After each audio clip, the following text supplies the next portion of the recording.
शृंगेरी विधानसभेला न्याय, मुंबई उत्तर पश्चिम लोकसभेला अन्याय. कर्नाटक विधानसभा निवडणुकीत शृंगेरीचा निकाल भाजपाने फिरविला होता, पण सुप्रीम कोर्टाने प्रयत्न त्यांचा हाणून पाडला. काँग्रेसचे झाले आमदार टी.डी. राजेगौडा, भाजपाचे डी.एन. जीवराज यांची सतरंजी सरकली.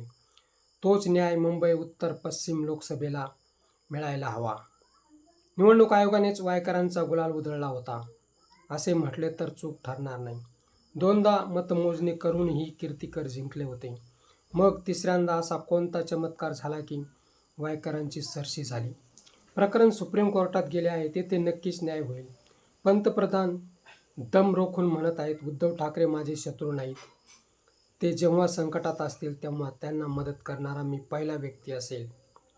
यावर भरोसा कसा ठेवायचा? कारण त्यांच्याच भरोसे ठाकरे सरकार पाडले गेले. तसेच निवडणूक आयोगाने ठाकरेंचे उमेदवारही पाडले, ते मुख्यमंत्र्यांनीच कबूल केलेले आहे.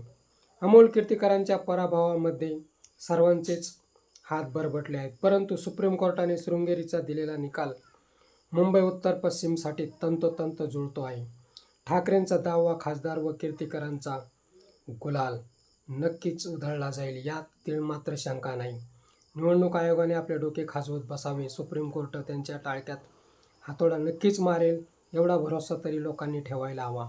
मित्रो, हा व्हिडिओ कसा वाटला ते कमेंट बॉक्समध्ये सांगा व ॲक्शन मराठी चॅनलला सबस्क्राईब करा.